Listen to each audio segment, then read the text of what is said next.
Brian Sobel, California for All. He positioned the state on the national stage, becoming, anti-Trump, basically setting up that position. What did you think about really kind of making that clear on the day he's sworn in?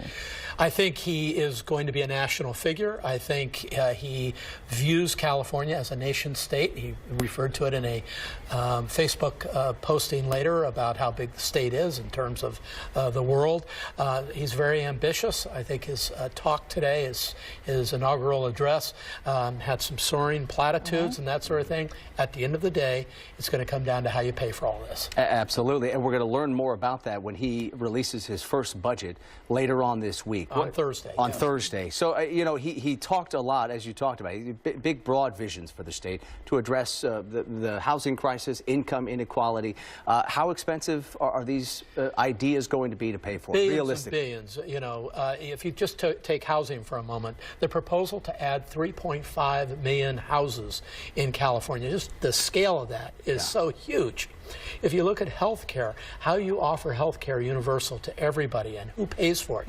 Is it going to be an employer mandate, all businesses down to 5 employees, paying for health care, supplemented by the state putting money in? How's it going to happen? So all of these things that you heard today are wonderful things, but it always comes down to how you pay for it. And, and there's always this talk about how many promises he's made to how many different groups and how many different projects from all these subjects we've mentioned. How much time do people give him before they start saying, okay, wait, are these promises kept, or are these just things that you like to talk about? We often refer to the first 100 days. I don't think in this case it's 100 days. I think it's...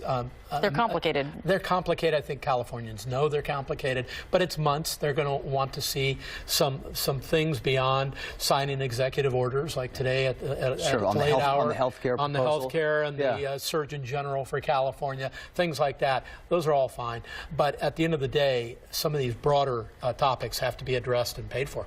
We talked about the national stage. We talked about we got the shutdown, and really kind of where does that stand when you go looking forward into what the president is doing coming up this week, going to the border, asking for very specifics and dollar for dollar of what he wants in terms of beds and facilities. What is the likelihood that this shutdown ends anytime soon? Well, I'm sure there are a lot of bright minds in Washington, D.C. trying to reframe the argument. That's how you get to a compromise. If you keep it as it's currently constructed, there's going to be no movement. So you've got to either redefine what a wall is, redefine how you pay for the wall. If you think about it, the $5 billion for the wall is not even a rounding error. We're talking about a government that spends trillions of dollars. So it's really an argument over policy and Dems versus Republicans. So if they can recast the argument, they can find a compromise. We know that the president is making sort of an all-out sort of blitz on the border issue. He's going to be traveling to the border later on this week on Thursday. He is going to be giving a primetime address that will be carried live by all of the networks. How significant is that to be given that airtime during primetime? Well, presidents are on occasion given airtime to discuss issues of national importance. He somehow made the case to the networks that this is something that's important for the American public. Do you think they were skeptical, though? Oh, I would think so, which begs the question, did he talk about things that he wants to talk about tomorrow night that may be monumental? One of the things he could be talking about is an emergency order to build the wall. Is that, in your mind, yes or no, is that even a legitimate option? It's possible. It's possible because it's an option by executive fiat to say build it because it has to do with national security.